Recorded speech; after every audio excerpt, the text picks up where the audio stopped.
నమస్తే. ఉపాధ్యాయ అర్హత పరీక్షకు సంబంధించినటువంటి శిక్షణా కార్యక్రమంలో మనం చైల్డ్ డెవలప్మెంట్ అండ్ పెడగాగి విభాగంలో అభ్యసనానికి సంబంధించిన సిద్ధాంతాలను గురించి తెలుసుకుంటూ ఉన్నాం. ఈరోజు ఈ సెషన్లో మనం నిబంధన సిద్ధాంతాలు అన్న విషయాన్ని తెలుసుకుందాం. అభ్యసనం అనగానే అనుభవాల ద్వారా వ్యక్తి ప్రవర్తనలో వచ్చేటువంటి శాశ్వతమైన మార్పుగా ఉంటుందని మనం తెలుసుకున్నాం. కాబట్టి నిబంధన అభ్యసన సిద్ధాంతాలు కూడా శాశ్వతమైన ప్రవర్తన మార్పుకు పనికొచ్చే విధంగా అభ్యసన ఎలా జరుగుతుంది అని పరిశోధన చేసిన విషయాన్ని ఇక్కడ మనం చూడవచ్చు. నిబంధన అన్న విషయాన్ని అర్థం చేసుకోవడానికి రెండు ప్రధానమైన పదాలు మనకు పనికొస్తాయి. వాటిలో ఒకదాన్ని ఉద్దీపన అంటాం, రెండవ దాన్ని ప్రతిస్పందన అంటాం. ఉద్దీపన అంటే బాహ్య కారకాల ద్వారా లేదా అంతర్గతంగా ఉండేటువంటి అంశం ద్వారా కలిగే ప్రేరణ ఉద్దీపన అవుతుంది. దానికి మనిషి చూపేటువంటి ప్రతిస్పందన అన్నది చర్యారూపంగా కనిపిస్తుంది అన్నమాట. అభ్యసనం జరగడం అన్న విషయంలో ఇలాంటి ఏదైనా ఒక ఉద్దీపన చూసినప్పుడు దాన్ని అర్థం చేసుకుని శారీరక మానసిక ప్రకార్యాల ద్వారా వ్యక్తి దానిని ప్రదర్శించడానికి ప్రయత్నం చేస్తే అప్పుడు దానిని ప్రతిస్పందన అంటాం. కాబట్టి సాధారణ సందర్భాల్లో వ్యక్తులు సహజమైన ఉద్దీపనలకు సహజమైనటువంటి ప్రతిస్పందన ఇస్తూ ఉంటారు. అయితే అభ్యసన నిబంధన అన్న దగ్గర సహజమైనటువంటి ఉద్దీపనకు సహజంగా లేనటువంటి ప్రతిస్పందన ఇస్తే దానిని మనం నిబంధన అంటాం అన్నమాట. అంటే సాధారణంగా మనం ప్రయోగాలు, ఈ కండిషనింగ్ ప్రయోగాలను చూసినప్పుడు ఉద్దీపన అన్నది ఒక బహుమానం లాంటిది అని అనుకుందాం. దాని నుంచి వచ్చేటువంటి సహజం కాని ప్రతిస్పందన కల్పించటం. ఆ వచ్చే ప్రతిస్పందన సహజంగా కాదు, అంటే కృత్రిమంగా వచ్చేటువంటి ప్రతిస్పందన అయి ఉంటే దానిని మనం నిబంధన అని చెప్పి చెప్తామన్నమాట. అయితే ఈ నిబంధన రావాలి అన్నప్పుడు పావ్లోవ్ ప్రయోగంలో మనం గమనించింది ఏంటంటే శాస్త్రీయ నిబంధన, సాంప్రదాయ నిబంధన అన్నటువంటి సిద్ధాంతంగా పావ్లోవ్ ప్రయోగం కనిపిస్తుంది. కాబట్టి నిబంధన సిద్ధాంతాల్లో పావ్లోవ్ ప్రతిపాదించినటువంటి శాస్త్రీయ నిబంధన సిద్ధాంతము, స్కిన్నర్ చెప్పినటువంటి కార్యసాధక నిబంధన సిద్ధాంతం ముఖ్యమైన సిద్ధాంతాలుగా చూస్తాం. అయితే ఈ రెండింటిలోనూ మనకి ఉద్దీపన, ప్రతిస్పందన అన్నవి ప్రధానంగా కనిపిస్తాయి. అయితే శాస్త్రీయ నిబంధనలో ఉద్దీపనకు ప్రాధాన్యత ఉంటుంది కాబట్టి దీనిని ఎస్ టైప్ సిద్ధాంతము లేదా స్టిమ్యులస్ టైప్ సిద్ధాంతం అంటారు. కార్యసాధక నిబంధనలో ప్రతిస్పందనకు ప్రాధాన్యత, రెస్పాన్స్కు ప్రాధాన్యత ఉంటుంది కాబట్టి దానిని ఆర్ టైప్ సిద్ధాంతము అని చెప్పి అంటారు. కాబట్టి ఒక ఉద్దీపనకు సహజ సిద్ధం కానటువంటి ప్రతిస్పందన వస్తే దానిని మనం నిబంధన అంటాం. ఈ నిబంధన ఎలా ఏర్పరుస్తారన్న దాంట్లో రెండు అంశాలు, ఒకటి సైంటిఫిక్గా ఏర్పరచడం, రెండవది పని చేయడం ద్వారా ఏర్పరచడం. కాబట్టి ఈ రెండు సిద్ధాంతాలని మనం పరిశీలించే ప్రయత్నం చేద్దాం. ఇక్కడ చాలా ప్రశ్నలు మన గతంలో కూడా పరీక్షలో వచ్చినాయి కాబట్టి కొంచెం జాగ్రత్తగా దీనిని చూడాలని విజ్ఞప్తి. మొదటిగా శాస్త్రీయ నిబంధన. ఈ శాస్త్రీయ నిబంధన అన్న భావాన్ని ప్రవేశపెట్టినది ఇవాన్ పావ్లోవ్. ఈయన రష్యా దేశస్థుడు. ఈయన ఏం చేశాడంటే నిబంధన ప్రయోగం కోసం ఈయన కుక్కల మీద ప్రయోగాలు చేయడం అన్న జరిగింది. ఈయన ఏమంటున్నాడు, నిబంధన రహిత క్రియలను నిబంధన సహిత ప్రతిక్రియలుగా మార్చడం అని అన్నాడు. నిబంధన రహిత అంటే అక్కడ ఏ రకపు నిబంధన లేకుండా ఉన్నప్పుడు, కండిషన్ ఏమీ లేకుండా ఉన్నప్పుడు కండిషన్ ఉండేలాగా మారిస్తే దానిని ఆయన శాస్త్రీయ నిబంధన అని చెప్పాడు. అంటే సాధారణంగా వచ్చేటువంటి ప్రతిస్పందనలు ఉంటాయి, ఆ సాధారణంగా వచ్చేటువంటి ప్రతిస్పందనల్ని కృత్రిమంగా కూడా రప్పిస్తే అప్పుడు దాన్ని నిబంధన అంటారు అని మనం ఇక్కడ అర్థం చేసుకోవాలి. కాబట్టి గ్రంథాలు, ఈయన రాసినటువంటి పుస్తకాల్లో కండిషన్ రిఫ్లెక్సెస్ అని అన్నది, the work of digestive glands అన్న రెండు పుస్తకాలు ఇంపార్టెంట్. ఈ పేర్లు కూడా మనకి గతంలో అడుగున్నారనమాట. ఇప్పుడు మనం శాస్త్రీయ నిబంధన అంటే ఏమిటి అని అన్నది చూద్దాం. ఒక సహజ ఉద్దీపనకు వచ్చేటువంటి సహజ ప్రతిస్పందనను అసహజ ఉద్దీపనకు కూడా తీసుకురావడం. ఒక్కసారి నిర్వచనాన్ని జాగ్రత్తగా చూడండి. ఉద్దీపన సహజంగా ఉంటుంది, దానికి వచ్చేటువంటి ప్రతిస్పందన కూడా సహజంగానే ఉంటుంది. అయితే ఇప్పుడు మనమేం చేస్తామంటే సహజ ఉద్దీపన బదులు అసహజ ఉద్దీపనను కూడా తీసుకుంటాం. అంటే ఇది చాలా సందర్భాల్లో మన జీవితాలలో కనిపిస్తూ ఉంటుంది. ఇంట్లో చాలా సందర్భాల్లో చిన్న పిల్లవాడు ఏదైనా తప్పు చేస్తున్నప్పుడు అమ్మ వాడిని కోప్పడడానికి పెద్దగా అరుస్తుందన్నమాట. పెద్దగా అరిచినప్పుడు వాడు చేస్తున్నటువంటి పనిని ఆపేసి ప్రశాంతంగా కూర్చుంటాడు. ఇలా పెద్దగా ఆపేసే సందర్భాల్లో అమ్మ ఏదైనా తలుపు చప్పుడు చేయడము, లేకపోతే బల్ల మీద గట్టిగా కొట్టడము ఇలాంటివి చేసినప్పుడు అప్పుడు కూడా మళ్ళా నిశ్శబ్దం అయిపోవడం కనిపిస్తుంది. మనం క్లాస్ రూమ్లో కూడా ఇదే సన్నివేశాన్ని చూస్తాం. టీచరు సైలెన్స్ అని అంటాడు. సైలెన్స్ అని అనగానే పిల్లలందరూ నిశ్శబ్దంగా అయిపోతారు. ఇది సహజ ఉద్దీపనకు వచ్చిన సహజ ప్రతిస్పందన. అయితే చాలాసార్లు టీచర్ సైలెన్స్ అనేటప్పుడు బల్ల మీద గట్టిగా ఒక దెబ్బ వేస్తాడు. ఈసారి సైలెన్స్ అనకుండా బల్ల మీద గట్టిగా కొట్టినప్పుడు కూడా క్లాసులో పిల్లలందరూ నిశ్శబ్దంగా మారిపోతారు. ఇలా మారిపోతే అసహజమైనటువంటి ఉద్దీపనకు కూడా సహజమైన ప్రతిస్పందన వచ్చినట్టు. టీచర్ సైలెన్స్ అని అనడమేమో సహజ ఉద్దీపన, పిల్లలందరూ నిశ్శబ్దంగా మారిపోవడం సహజ ప్రతిస్పందన. టీచర్ బల్ల మీద గట్టిగా కొట్టడం అసహజమైనటువంటి ఉద్దీపన, పిల్లలందరూ నిశ్శబ్దంగా మారిపోవడం సహజమైన ప్రతిస్పందన. కాబట్టి శాస్త్రీయ నిబంధనలో అసహజమైనటువంటి ఉద్దీపనకి కూడా సహజమైన ప్రతిస్పందన రప్పించవచ్చు అని చెప్పినటువంటి వాడు పావ్లోవ్ అన్నమాట. ఈ పావ్లోవ్ సిద్ధాంతం కుక్కల మీద జరిగింది. ఇందులో కుక్కకి ఆహారాన్ని ఇచ్చినప్పుడు లాలాజలం ఊరడం అన్నటువంటిది ఈయన ప్రయోగంలో కనిపిస్తుంది. ఇందులో కొన్ని దశల్లో మనం దీన్ని అర్థం చేసుకోవచ్చు. 1వ దశలో ఏం జరుగుతుందో చూడండి. సాధారణంగా ఈ దశల మీద ప్రశ్నలు ఉంటాయి. 1వ దశ ఏంటి? అన్కండిషన్డ్ స్టిమ్యులస్ ఉన్నప్పుడు అన్కండిషన్డ్ రెస్పాన్స్ వస్తుంది అని అన్నారు అర్థం. అంటే ఒక నిర్నిబంధిత ఉద్దీపన ఉన్నప్పుడు లేదా ఒక సహజ ఉద్దీపన ఉన్నప్పుడు సహజమైనటువంటి ప్రతిస్పందన రావడం, అన్కండిషన్డ్ స్టిమ్యులస్ రావడం. ఆహారం అన్నది సహజమైనటువంటి ఉద్దీపన, లేదా దాన్ని మనం నిర్నిబంధిత ఉద్దీపన అని కూడా అనొచ్చు. సాధారణంగా మనం ఆహారం ఇవ్వడం అన్నది సహజంగా ఉండేటువంటి ఉద్దీపన. ఆహారం ఇవ్వగానే కుక్కలో లాలాజలం రావడం అన్నది సహజమైన ప్రతిస్పందన. కాబట్టి సహజమైన ప్రతిస్పందనని ఇంకొక రకంగా నిర్నిబంధిత ప్రతిస్పందన అంటాం. అంటే నిబంధన లేని ప్రతిస్పందన. దీన్ని మనం అన్కండిషన్డ్ రెస్పాన్స్ అంటాం. 1వ దశలో పావ్లోవ్ ఏం గమనించాడు? ఆహారం ఇచ్చినప్పుడు లాలాజలం వస్తుంది, సహజ ఉద్దీపన ఉన్నప్పుడు సహజ ప్రతిస్పందన వస్తుంది, నిర్నిబంధిత ఉద్దీపన ఉన్నప్పుడు నిర్నిబంధిత ప్రతిస్పందన వస్తుంది, అన్కండిషన్డ్ స్టిమ్యులస్ ఉన్నప్పుడు అన్కండిషన్డ్ రెస్పాన్స్ వస్తుంది అని చెప్పాడనమాట. ఎగ్జామ్లో మనకి ఇలాంటి స్టేట్మెంట్స్ మీదనే క్వశ్చన్స్ వస్తాయి. పావ్లోవ్ ప్రకారం 1వ దశలో అంశము అంటాడు. 1వ దశలో అంశం ఇన్ని మాటలు చెప్పినా అవన్నీ ఒకటే. ఆహారానికి లాలాజలం రావడం అన్న అదే, అన్కండిషన్డ్ స్టిమ్యులస్కి అన్కండిషన్డ్ రెస్పాన్స్ అనొచ్చు, సహజ ఉద్దీపనకి సహజ ప్రతిస్పందన అనొచ్చు, నిర్నిబంధిత ఉద్దీపనకు నిర్నిబంధిత ప్రతిస్పందన అని కూడా అనొచ్చు. కాబట్టి మీరు నోట్బుక్లో జాగ్రత్తగా దీన్ని నోట్ చేసుకోండి. ఇక్కడ ప్రశ్న చాలా సులభంగా ఆన్సర్ చేయడానికి అవకాశం ఉంది.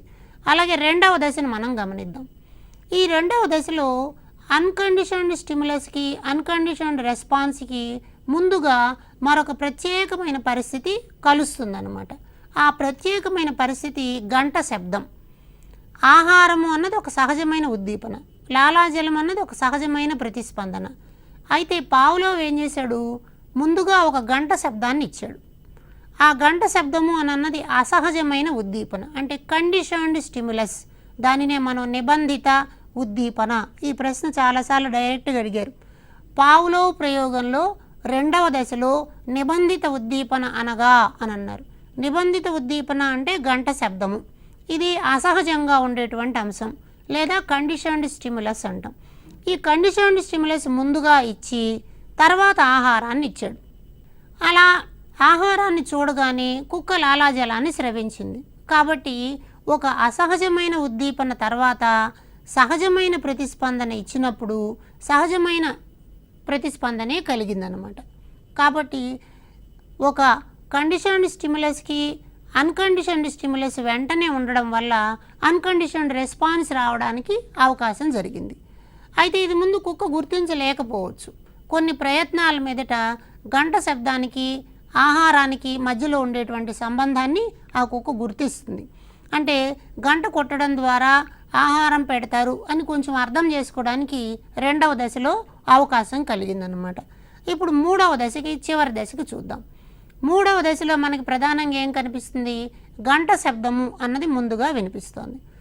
గంట శబ్దం వినిపించగానే కుక్క ఏమనుకుంటుంది, ఇప్పుడు ఆహారం పెడతారు అన్న ఉద్దేశంతో లాలాజలం కార్చడం మొదలెట్టింది. కాబట్టి సహజంగా కుక్కలో ఉండేటువంటి లక్షణం ఏంటి, ఆహారం పెట్టినప్పుడు మాత్రమే లాలాజలాన్ని ఇవ్వడం. కానీ ఈ అభ్యసనం జరిగిన తర్వాత ఏమైపోయింది, గంట శబ్దానికి కూడా లాలాజలాన్ని ఇవ్వడం అన్నది జరిగిందనమాట. కాబట్టి గంట శబ్దము అని అన్నది ఒక నిబంధిత ఉద్దీపన అయితే దానికి అసహజమైనటువంటి ప్రతిస్పందనగా నిబంధిత ప్రతిస్పందనగా లాలాజలం వచ్చింది. కాబట్టి ఇప్పుడు నిబంధిత ఉద్దీపన నిబంధిత ప్రతిస్పందనకి దారితీస్తుంది అన్నమాట. అందుకని దీన్ని మనం కండిషన్డ్ స్టిమ్యులస్కి కండిషన్డ్ రెస్పాన్స్ వచ్చింది అని చెప్పి 3వ దశలో చెప్తాం. ఒకసారి ఇక్కడ స్క్రీన్ మీద చూడండి 3 రకాల దశల మధ్య ఉండే సంబంధాన్ని. అన్కండిషన్డ్ స్టిమ్యులస్కి అన్కండిషన్డ్ రెస్పాన్స్ రావడాన్ని మొదటి దశ అంటాం. కండిషన్డ్ స్టిమ్యులస్ తర్వాత అన్కండిషన్డ్ స్టిమ్యులస్ ఇస్తే అప్పుడు కూడా అన్కండిషన్డ్ రెస్పాన్సే వస్తుంది, దానిని మనం 2వ దశ అంటాం. 3వ దశలో కండిషన్డ్ స్టిమ్యులస్కి కండిషన్డ్ రెస్పాన్స్ వస్తే దాన్ని మనం 3వ దశ అంటాం. ఈ 3వ దశ వచ్చేసరికి అభ్యసనం జరిగింది అని అర్థమవుతుంది. అంటే ఆహారాన్ని చూడగానే లాలాజలం ఇచ్చేటువంటి కుక్క గంట శబ్దానికి కూడా లాలాజలం ఇవ్వడం అని అన్నది కండిషన్డ్ అన్నమాట. దీనిని మనం శాస్త్రీయ నిబంధన అంటాం. ఇలాంటి ప్రయోగాన్ని చేసి పావ్లోవ్ అభ్యసన ఎలా జరుగుతుంది అని చెప్పాడు. దాంతోపాటు ఈయన ఏం చేశాడంటే కొన్ని అభ్యసన సూత్రాలను కూడా ప్రతిపాదించాడు. వీటిని మనం నిబంధిత అభ్యసన సూత్రాలు అంటాం. ఈ కండిషన్డ్ లెర్నింగ్ అంటే గంటకు ఆహారానికి మధ్యన ఒక కండిషన్ ఏర్పాటు చేశాడు, తద్వారా లాలాజలం రావడం అన్నది జరిగింది. వీటిలో ఈయన ప్రధానంగా చెప్పేది ఏంటంటే పునర్బలన సూత్రము అంటాడు. పునర్బలనము అంటే ఒక అంశంలో పని చేసినప్పుడు మంచి ఫలితాలు వస్తూ ఉంటే ఆ పనిని మళ్ళా చేసేటువంటి ప్రయత్నం జరుగుతుంది. కాబట్టి సహజ ప్రేరణను పదే పదే ఇచ్చి నిబంధిత ప్రతిస్పందనను రాబట్టడం. సహజ ప్రేరణను పదే పదే ఇవ్వడం అంటే గంట కొట్టగానే ఆహారాన్ని ఇవ్వడం, గంట కొట్టగానే ఆహారాన్ని ఇవ్వడం, గంట కొట్టగానే ఆహారాన్ని ఇవ్వడం, ఇలా చేయడం వల్ల పునర్బలనం జరిగింది. అంటే గంటకు ఆహారానికి మధ్యన పునర్బలనం జరిగింది కాబట్టి ఆహారానికి లాలాజలం ఇవ్వడం అలవాటైన కుక్క గంట శబ్దానికి కూడా లాలాజలం ఇవ్వడం జరిగింది. అలాగే విలుప్తీకరణం అంటాం. విలుప్తీకరణము అంటే ఆగిపోవడం లేదా మర్చిపోవడం. సహజ ఉద్దీపన తర్వాత మనం కానీ నిబంధిత ప్రతిస్పందన వచ్చేలాగా చర్య తీసుకోలేకపోతే నిబంధిత ప్రతిస్పందన ఆగిపోతుంది. అలా ఆగిపోతే దాన్ని మనం విలుప్తీకరణం అంటాం. అంటే గంట కొట్టిన తర్వాత ఆహారం ఇవ్వడం అలవాటైపోయింది.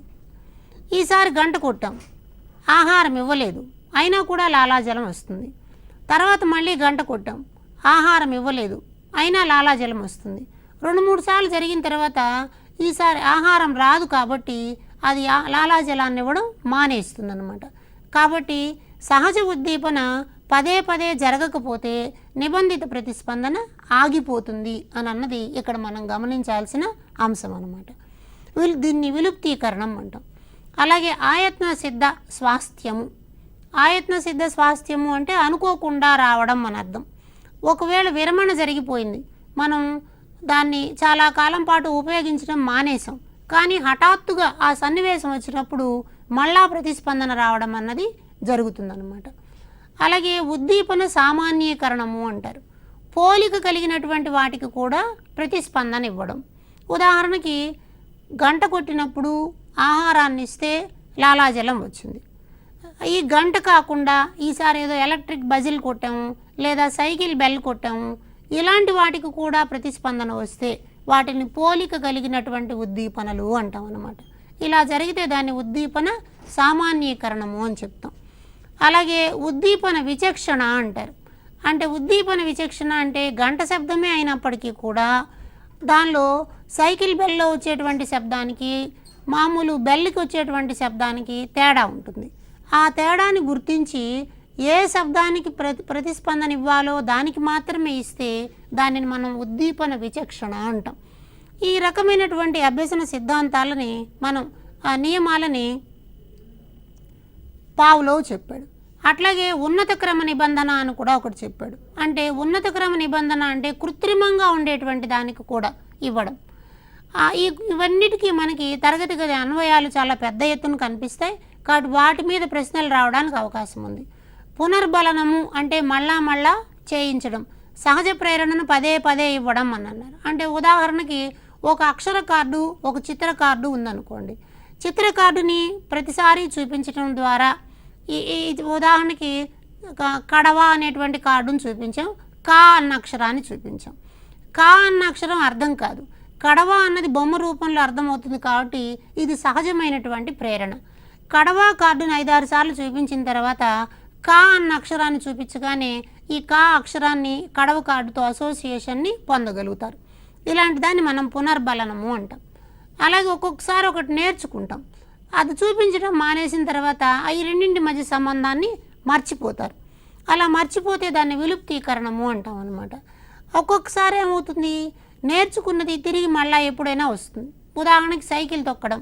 చిన్నప్పుడు ఎప్పుడో సైకిల్ తొక్కారు, తర్వాతి కాలంలో మనం సైకిల్ తొక్కడాన్ని మర్చిపోయాం. కానీ ఒక అనుకోని పరిస్థితుల్లో సైకిల్ తొక్కాల్సి వస్తే అప్పుడేం ఇబ్బంది పడం, 1-2 చిన్న ఒడిదుడుకుల తర్వాత వెంటనే సైకిల్ తొక్కేయగలుగుతాం అన్నమాట.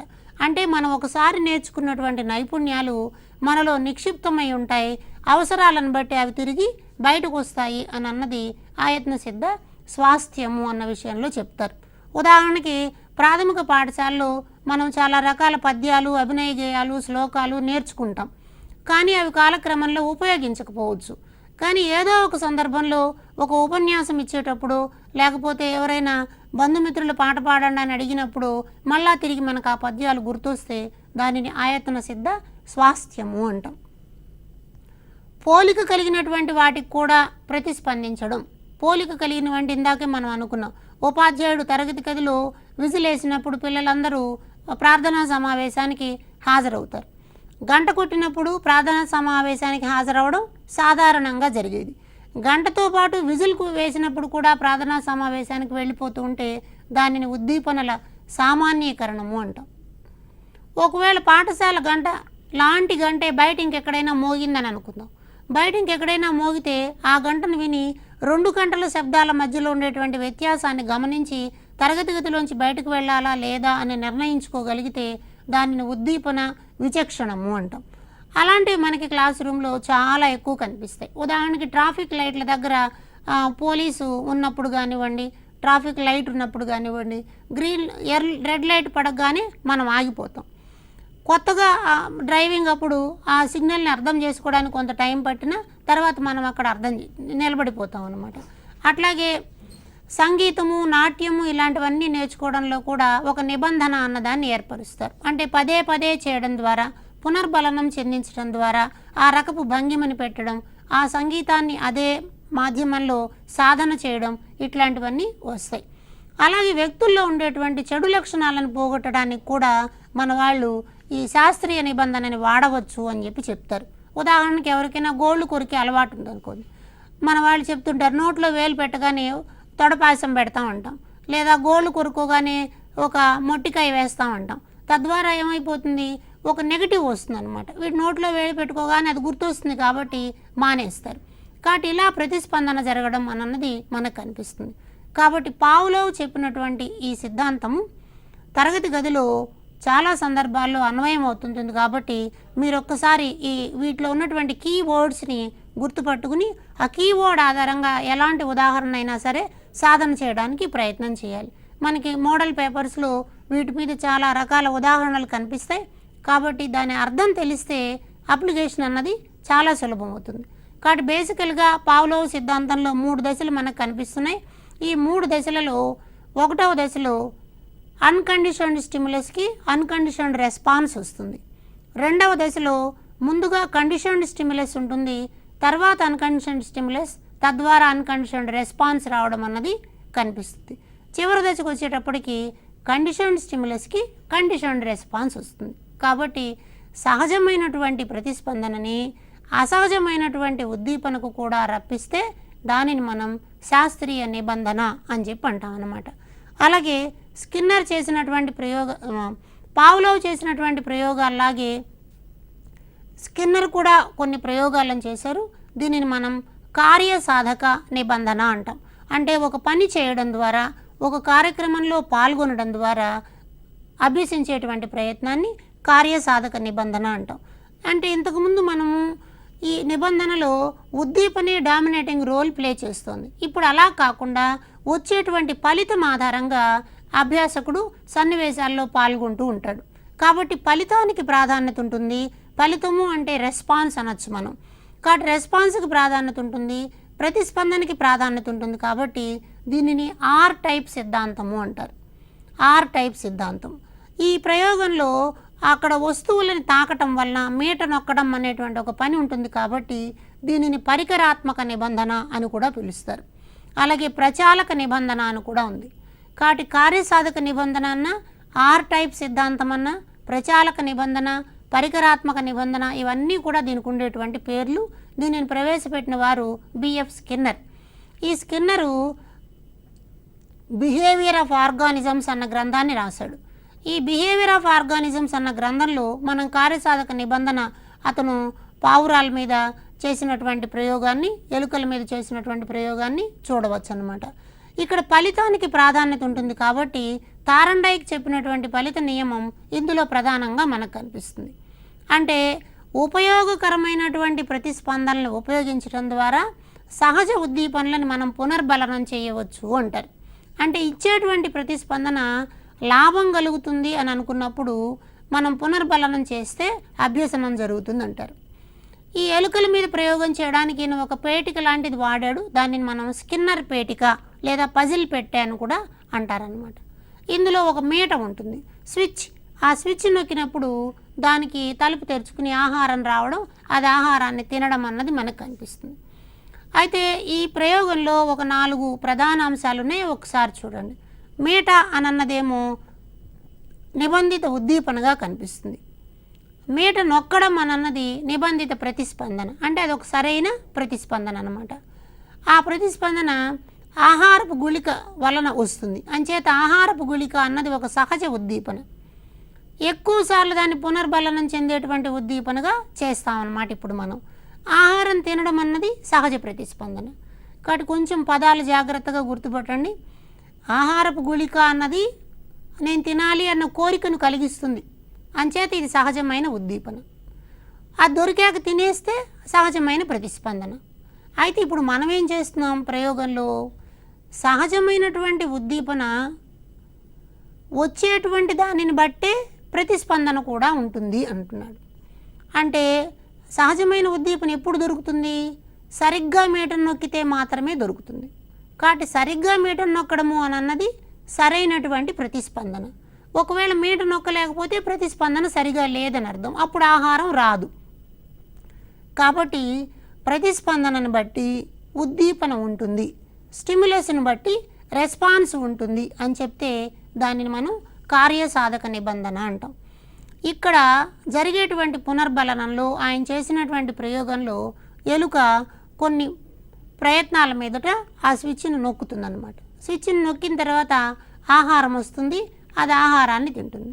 పావురం కూడా ఈ ప్రయోగాల్లోనే మనకు కనిపిస్తుంది. పావురం ఆ స్విచ్ని నొక్కుతుంది, ఆ తర్వాత ఆహారం రాగానే ఆహారాన్ని తింటుంది. ఇది ఆహారం తినాలి అని ఆహారము అన్నటువంటి ఒక ప్రేరణ కలిగించేటువంటి అంశం ఎదురుగుండా ఉంటుంది. కాబట్టి ఆ ఉద్దీపన కోసం ఇది ప్రతిస్పందన చూపిస్తుంది. కాబట్టి ఆహారం తినాలనుకున్నప్పుడు అది ప్రతిస్పందిస్తుంది. ఎలా? మీటను నొక్కడం ద్వారా. మీటను నొక్కింది కాబట్టి ఆహారం దగ్గరకు వస్తుంది, దానిని తినేస్తుంది. అంచేత పునర్బలనము అని అన్నది ఇక్కడ మంచి ప్రవర్తనని ప్రోత్సహించడం కోసం వాడవచ్చు, లేదా చెడు ప్రవర్తనలను తగ్గించడం కోసం కూడా వాడవచ్చు అంటాడు స్కిన్నర్. కాబట్టి పునర్బలనము ధనాత్మక కోణంలో ఉండొచ్చు, రుణాత్మక కోణంలో ఉండొచ్చు. అంటే ఈ పునర్బలనం చెందడం మళ్ళీ మళ్ళీ చేసేటప్పుడు మీట నొక్కగానే ఆహారం వచ్చింది, మీట నొక్కగానే ఆహారం వచ్చింది, కాబట్టి ఒక మంచి జరుగుతోంది కాబట్టి ఈ పనిని నేను చేస్తాను అన్న భావన వస్తుంది. అంటే తరగతి గదిలో ఒక కొంచెం మంచి మార్కులు తెచ్చుకోవాలనుకున్నటువంటి పిల్లవాడు, బాగా వెనుకబడిన పిల్లవాడు ఉన్నాడు. కానీ వాడికి చదవాలన్న కోరికను పెంపొందించాలంటే వాడు ఒక చిన్న ప్రయత్నం చేయగానే అభినందించడం, మెచ్చుకోవడం ద్వారా వెరీ గుడ్, బాగా చేసావు అనడం ద్వారా వాడు మరొక ప్రయత్నంతో ఇంకో 2 మార్కులు తెచ్చుకోవడానికి ప్రయత్నం చేస్తాడు. కాబట్టి ప్రోత్సాహకరంగా ఉండడం ఉన్నటువంటి ప్రేరణ ఉన్నప్పుడు పిల్లలు దానికి తగినటువంటి ప్రతిస్పందనని ఇస్తారు. అలాగే చెడుతనాన్ని తగ్గించడానికి కూడా దీనిని వాడవచ్చు అన్నమాట. అట్లాగే ఆకృతీకరణము అంటాం. ఆకృతీకరణం అంటే మనం ఏ మార్పుని పిల్లల్లో తీసుకురావాలనుకున్నామో ఆ మార్పు చేసేలాగా పునర్బలనం చెందించడం. ఉదాహరణకు తరగతి గదిలో నుంచి గ్రంథాలయానికి పిల్లలందరూ వరుసగా వెళ్ళాలి, లేకపోతే నీళ్లు తాగేటప్పుడు వరుసగా వెళ్ళాలి, తరగతి గది బయట చెప్పులన్నీ వరుసగా పెట్టాలి, పాఠ్యపుస్తకాలని శుభ్రంగా చినిగిపోకుండా బ్యాగ్లో ఉంచుకోవాలి. ఇలా ఏవైతే మనం మంచి పనులు అనుకుంటున్నామో ఆ మంచి పనులు చేసే సందర్భాలను ప్రోత్సహించడం ద్వారా, ఏ విద్యార్థి అయితే పుస్తకాలను నీట్గా ఉంచుకున్నాడో అతనికి ఒక స్టార్ ఇవ్వడం ద్వారా, పిల్లలందరూ లైన్లో వెళ్ళడాన్ని రోజు దాన్ని మనం ప్రాక్టీస్ చేయడం ద్వారా ఆ రకపు లక్షణాన్ని పొందుతారు. ఇలా పొందడాన్ని మనం ఆకృతీకరణము అంటాం. కాబట్టి స్కిన్నర్ ప్రయోగంలో మంచి అనుకున్నటువంటి దానిని పలుమార్లు చేయించి దాన్ని ప్రోత్సహిస్తున్నారు అన్నటువంటి దానివల్ల ఆ పనిని మళ్ళీ చేస్తారు. కాబట్టి పిల్లలు దాన్ని నేర్చుకుంటారు. కాబట్టి అభినందన, ప్రోత్సాహము అన్నది ధనాత్మకమైనటువంటి పునర్బలన అంశాలు. తద్వారా సహజమైనటువంటి ప్రతిస్పందన వస్తుంది. నేర్చుకోవడం ప్రతి వ్యక్తిలోనూ ఉండేటువంటి సహజమైన ప్రతిస్పందన. ఆ ప్రతిస్పందన బయటకు రావాలి అంటే మనము ఇచ్చేటువంటి ప్రేరణ బాగుండాలి అన్నది ఇక్కడ ముఖ్యమైన అంశం అన్నమాట. కాబట్టి ఈయన పునర్బలనానికి సంబంధించి కొన్ని నియమాలను చెప్పాడు. వాటిల్లో ఒకదాన్ని ఈ పునర్బలనం నిరంతరాయంగా ఉండాలి అంటాడనమాట. అంటే ప్రతి సరైన ప్రతిస్పందనకి పునర్బలనం ఇవ్వాలి. అంటే మనం తరగతి గదిలో పిల్లలు చేసే ప్రతి మంచి పనిని కూడా అభినందిస్తూ ఉంటే, ఇంట్లో పిల్లలు చేసే ప్రతి మంచి పనిని అభినందిస్తూ ఉంటే వాళ్ళు మళ్ళీ అదే పనిని చేయడానికి మొదలెడతారు. ఉదాహరణకి పిల్లలు ఉదయం నిద్ర లేవగానే దుప్పటి మడత పెట్టడం, ఒకవేళ దుప్పటి దుండు మడత పెట్టి సరి చేశారనుకోండి, అప్పుడు మనం అభినందించినట్లయితే ప్రతిరోజు ఆ పని చేస్తారు. కాబట్టి ఒక పని మంచిది అన్నప్పుడు దాన్ని నిరంతరం చేయడం. రెండవది పునర్బలనం, స్థిర కాల వ్యవధులలో పునర్బలనం ఇవ్వడం. అంటే ఒక స్పెసిఫిక్ ఇంటర్వెల్స్ అన్నమాట. ఫర్ ఎగ్జాంపుల్, ఒక పీరియడ్ జరుగుతున్నప్పుడు ఒక్కొక్క పని అయిపోగానే పునర్బలనంగా అభినందన ఇవ్వడం. ఉదాహరణకు ఒక కృత్యాన్ని చేశాడు, చేసిన వెంటనే ఒక పునర్బలనాన్ని ఇవ్వడం. అలాగే నోట్స్ రాశాడు, ఒక పునర్బలనాన్ని ఇవ్వడం. అలాగే సమాధానాలు చెప్పాడు, ఒక పునర్బలనాన్ని ఇవ్వడం. ఇట్లా నిర్దిష్ట కాల వ్యవధులలో కానీ చేసినట్లయితే దాన్ని స్థిర కాల వ్యవధి పునర్బలనం అంటాం. అలాగే స్థిర నిష్పత్తిలో ఇవ్వడం అన్నమాట, నిర్ణీత సంఖ్యలో. ఇది కూడా గుర్తుపెట్టుకుని ఒక నిర్దిష్ట కాల వ్యవధిలో ఇన్నిసార్లు పిల్లల్ని అభినందించాలి, ఇన్నిసార్లు పిల్లలకి గుర్తు చేయాలి అన్నదాన్ని చెప్తే దాన్ని స్థిర కాల వ్యవధి నిష్పత్తి అంటాం. ఉదాహరణకి మనం పరీక్ష హాల్లో చూస్తూ ఉంటాం, వాళ్ళు ప్రతి అరగంటకు ఒకసారి ఒక బెల్ మోగిస్తారు. మీకున్న 3 గంటల సమయంలో ఇప్పుడు 2 గంటలు అయిపోయింది అంటారు.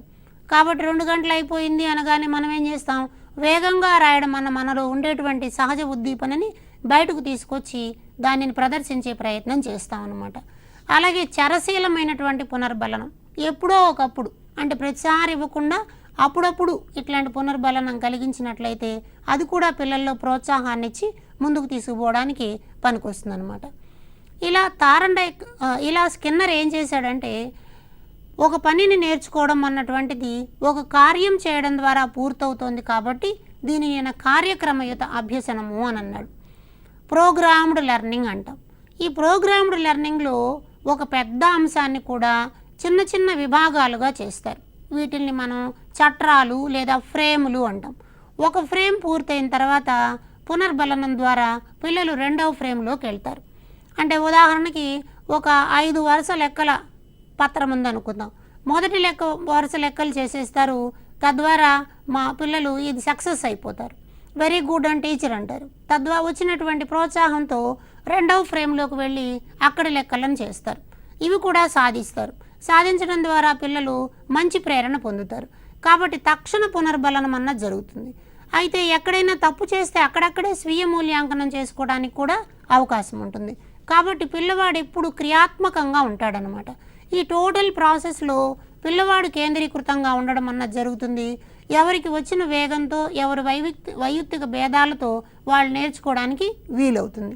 కాబట్టి కార్యక్రమయుత అభ్యసన విధానం అన్నది తరగతి గది బోధనలో వైయక్తిక భేదాల ఆధారంగా బోధన చేయడానికి, శిశు కేంద్రీకృత బోధనా పద్ధతులను అమలు చేసుకోవడానికి, పిల్లవాని వేగాలతో తను ఎంత వేగంతో నేర్చుకునేవాడో ఆ వేగంతో నేర్చుకోవడానికి, అలాగే ఎక్కడికక్కడ స్వీయ మూల్యాంకనం చేసుకోవడానికి అవకాశం కలిగే విధంగా తరగతి గది బోధనాభ్యసన ప్రక్రియలు ఉండాలి అని మనకి ఈ స్కిన్నర్ ప్రయోగం తెలియజేస్తుంది. కాబట్టి పావ్లోవ్, స్కిన్నర్ ప్రయోగాల రెండింటిని పరీక్ష దృష్ట్యా జాగ్రత్తగా గమనించాలని విజ్ఞప్తి చేస్తూ ఈ కార్యక్రమాన్ని ముగిస్తున్నాను. ధన్యవాదాలు.